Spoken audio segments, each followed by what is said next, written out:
I read Red at the Bone by Jacqueline Woodson. I read this for the book club I'm a part of, the QPOC Reading Circle, and this was a great kickoff to our second cycle, our second year of the QPOC Reading Circle. We had a discussion about it, and this was a book that I really enjoyed reading.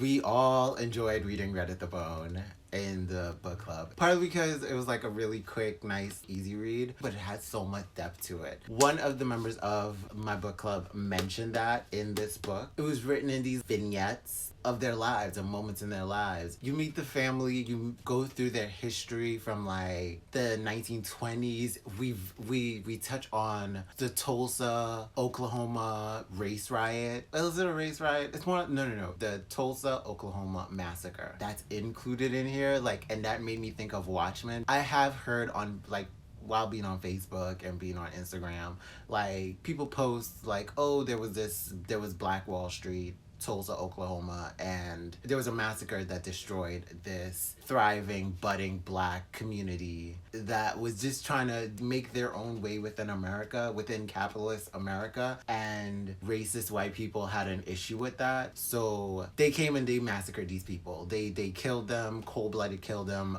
burnt down their town, destroyed their livelihood, that they're trying to make it in this America by the bootstraps that they pulled up their own bootstraps and built this community, and white people were just so pressed about it and was like, who the fuck you really thought you really about to pull your bootstraps all the way up to your waist and really get your life together?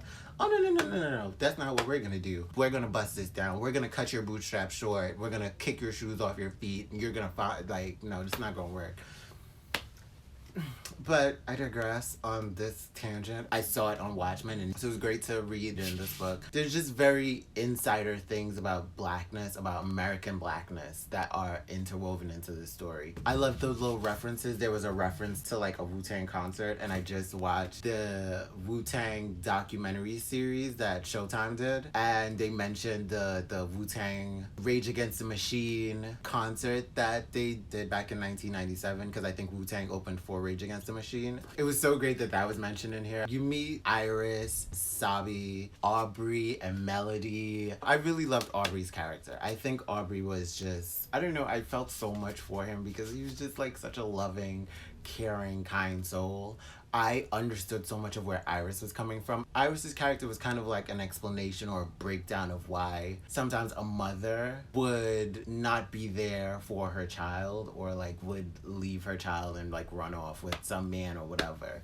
Because it's like you hear those kind of stories where it's just like, or the father's taking care of the kids and the mother just ran off and went and did whatever she wanted to do. She ran off with some man. And that's something I loved about the characters. The characters are so nuanced, because you will start with the characters and you kind of feel like, at first I started with Melody and I felt like she was a little spoiled and a little bratty a little bit. And I was like, girl, chill. And I get it. I get why you are like this with your mother. But then it's like, the more I read about her mother, the more I kind of understood why she was the way she was.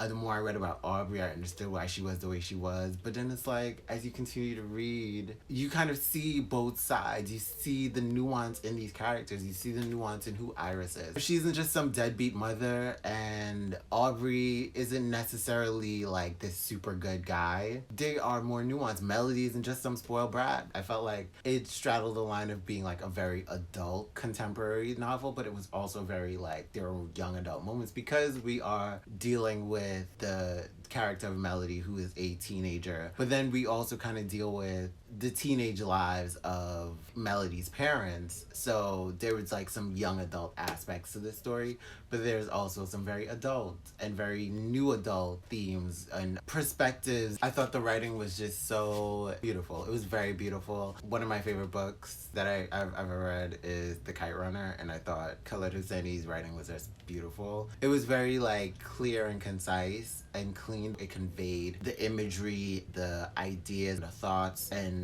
characters so well in his writing. And that's something that Jacqueline Woodson has done here. And I get why the beauty of her words are what they are, is because she is a poet. I think she's written books like with short stories and stuff like that. I definitely want to read more of her work. She really touched me with this. Like, not emotionally, but I was just really wrapped up in this story. I read it in a week. I probably could have read it sooner, but you know, I had to work and I don't read that fast like that. But I tabbed it up a bunch. I like, not like super super tabbed up, but it had some really beautiful moments. I definitely want to read more Jacqueline Woodson stuff. Like, I feel like this is a book worth rereading at least 3 times to get the multiple layers out of it. And in my head, I'm already kind of like seeing this as a movie, but at the same time, like, I don't know how they're gonna do this as a movie because it's in vignettes and it's like back and forth in time. I can't see how they'll make this into a movie. And then it's like vignettes of everybody's different lives, so it's like, how do you connect all of this? You might have to write a few scenes extra and just to kind of